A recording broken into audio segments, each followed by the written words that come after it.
Hi, my name's Brian Williams. I am the janitor at Phoenix Trinity. At least that's what I tell everybody.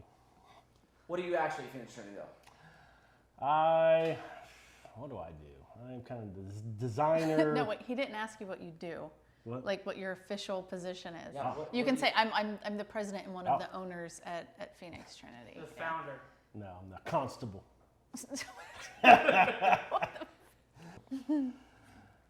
Who am I? I'm actually one of the owners, lesser part of the ownership actually. And that's it. All right, Tiffany, tell us who you are.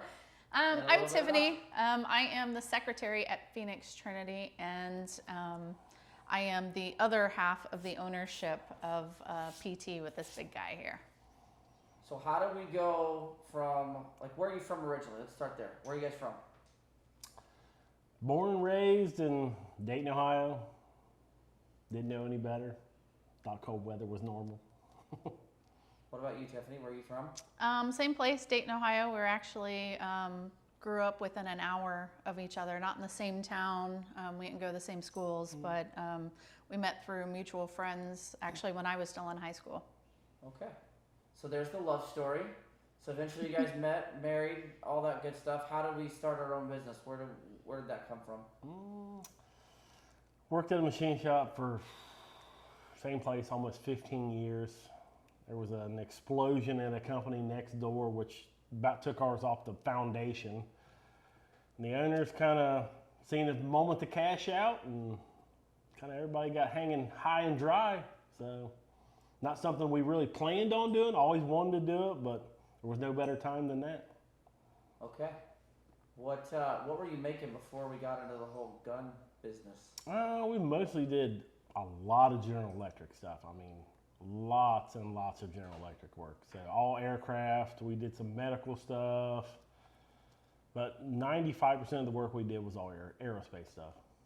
Okay, so tell me how Honcho was born then. How did we arrive at this whole? I think we started with parts and stuff first. We were doing bolt action 700 rifle actions, kind of a Remington clone. We were making those out of titanium. And we actually did some true 338 actions as well. And we were representing a customer of ours who we were making actions for at a 2-gun match. And that was like our first introduction to competitive shooting. Yeah. We went down completely out of our element, had no idea what was going on. There was a lot of actually really well-known shooters that were there, but we had no idea who anybody was, and kind of got to talking with some people on the pistol side and said that there was a huge hole in the market for quality parts that had, you know, close tolerances, that had frames, slides with dimensions that were kind of held in repeatability and things. The parts that were available at the time weren't very consistent and was pretty hard for gun builders, and took a lot of extra time just to get the parts trued up so that they could build guns on them. Yeah. So the Honcho, where'd the name come from? Is it a PG thing? Or? Well, it is. So Brian started a Facebook account just to be able to get on and look around, but didn't really want to have a lot of the questions, business questions directed at him, or parts questions or things like that I was getting on my account. So he started a Facebook account under the name of Mike Honcho from Talladega Nights, and had the picture of Cal on there as his profile picture. Okay. And so everyone in the team kind of just started calling him Honcho or Mike Honcho until someone out there got a little angry about a comment that he made and reported his profile. But it kind of started from there, and the Honcho was kind of his brainchild. Steven Sanders and I know Errol Lawson put a lot of input into it. He relied on those guys a lot to answer questions and different concept ideas for coming up with the Honcho. So when it got time, when we filed the patents on the linkless barrel system and the breech block system in the Honcho, the patent attorney says, well, what are we calling this? What is this? What are we gonna call the gun? So me and actually the kids came up with the idea to call it the Honcho, because it was kind of his brainchild and all of the work that he'd put into it. So help me understand, Brian, you redefined the 1911 through the changes that you made. As far as you changed it. You made a change to it that nobody else has done. Actually, that's what I thought. When I first built it, I was like, this is the only thing that's ever been like this. Okay. Come to find out, it's actually been done before, 20-something years ago. Okay. What happened to the one 20-something years ago? They just don't make it. It was called a Springfield Omega. Well, but it was different. Yeah, And it was definitely different. I mean, it was different the way we did it, and it had a lot of longevity issues to be able to apply it in a race gun setting where it's kind of, I always refer to them as a top fuel of guns, where there's a lot of vibration, a lot of beating, a lot of impact on these. They're really kind of ran really hard. And that type of system that Springfield used wasn't really feasible in this because it was cause a lot of breakages. yeah, and that's the problem that they had with them also. But they were just factory guns. It was a 9, a 40, and a 45. Was it interchangeable situation? Okay. It was actually kind of a cool thing. It had double external extractors on it. I didn't know about it until after I kind of did this, and I was cruising on the internet one day and happened to find one. First time I'd ever seen one. It was wasn't there lock block system? It attached to the guide rod on there, which was kind of the weak point of the system. What we did that was different is we kept the traditional, the vertical impact surface. So this being in an all metal gun, whereas if it's in plastic guns, they have some give. So the Glock style systems with something similar to this, they have plastic frames, so when the guns fire, they actually have some give in them, so it'll absorb some of that impact. We found in the Honcho and the linkless system is keeping that vertical impact surface as traditional 1911s and double stack guns is really what took all of that, I guess, that pressure, the harshness off of the locking block. So is that why it shoots so flat and fast? I don't know. It's a mystery, right? It is. It's kind of a side effect. I don't know why it's like that. Whatever you guys did, it obviously worked, and there's obviously the gun is very well balanced, and then you bring in comps and all those kind of things. So speaking of other things that make you guys tick, we talk a lot about racing when you reference your guns. Why don't we talk about something else that you guys are passionate about, which is being fast on a track? So racing kind of started with Brian and his family background in racing. I believe both your dad and both of your dads were both into racing back in the 70s, 80s. Yeah. And then you built the original Challenger that's out in the garage. You and Sherman put that together. How old were you when you did that? I was 15, 16 years old. And you guys got a 1974 Challenger and stripped it down to nothing and threw away a lot of stuff. Over the years, I've heard you say you wish you would have kept. Should have just turned the car back to stock and it'd be worth a lot more money that way. But I've just always been car people. I like to go fast. I like shit that's borderline. All right, that's good. Yeah, so you guys built that car and raced it, and then You started racing. taught me how to drive it. That was in the late 90s, early 2000s.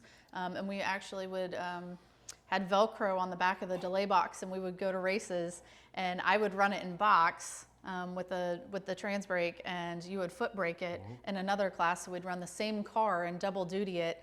And he made this really cool bracket for the bottom of the seat with a slider on it so that I could slide the seat forward so I could reach the pedals and remove the delay box from there. And we went to a lot of races for a few years and traveled around and had a really good time. We kind of got out of racing for a while when our kids got a little bit older, started into sports, school, friends. And of course, we dove, head first into that stuff with coaching their teams and coordinating, getting everyone where they needed to go. So we kind of took a break from racing for quite a while, and then had a really neat opportunity to get back into racing maybe a year and a half ago, 2 years ago. We got the Demon, started racing it, and then started looking for a car for you. We're definitely Mopar people. And finding decently fast Mopars, especially in a used market, it's not an easy thing to do. So we got the Avenger, and last year did a lot of no prep racing, was on No Prep Kings. I think we hit 3 of those races last year.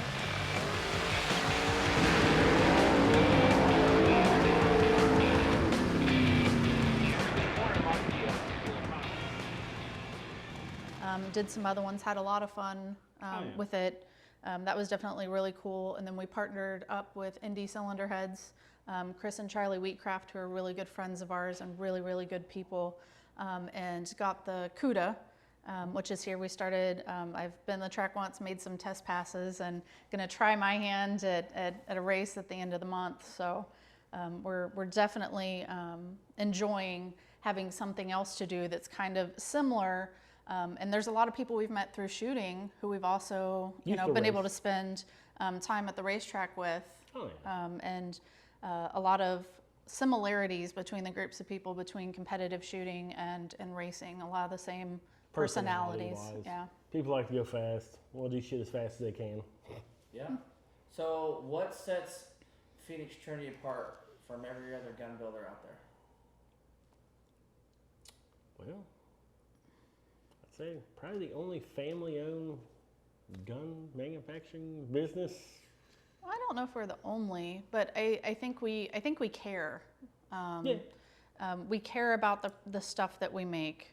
We probably have the largest scrap bin of any manufacturer out there, because if it's not perfect, it doesn't go. Your rejection rate of parts I get yelled at a lot. is quite a bit if it's not good. We care about quality. We care about because we know what it's like to want to go out on the weekends and racing and doing other things and kind of let off steam and enjoy and have fun. We understand that in firearms, a lot of people do that at matches. They get to go hang out with their friends at matches and see people from all over the country they don't get to see a lot. And the last thing they want to have is a gun issue, because it's absolutely, frustrating to have a gun issue at the range. So we try to do everything that we can to get a quality product in their hands so they can go out on the weekend, and the gun is the least of their issues. Just have fun. That's all people want to do. You work hard through the week, you just want to go have fun on the weekend, just like everybody else. All right, we're gonna wrap it up. Brian, tell everybody something they don't know about you. I don't know about me. Or you want me to switch it? You want me to tell something they don't know about you? Maybe That'll fix- work. Can you tell us something? Yeah, there we go. That'll work. Something people may not know about Brian. He is probably one of the hardest people on himself, but he's also the first person that will jump in to help anyone else out. So whether it's, a gun that comes in, someone needs some help with something, if it's at the racetrack, someone has an issue, if it's someone's painting a building or building a garage, he is the first person to jump in and help. Which I think is very rare these days, and also has one of the best common sense personalities of, I think, anyone I've met. Got low standards. All right, Brian, tell us something we don't know about Tiffany.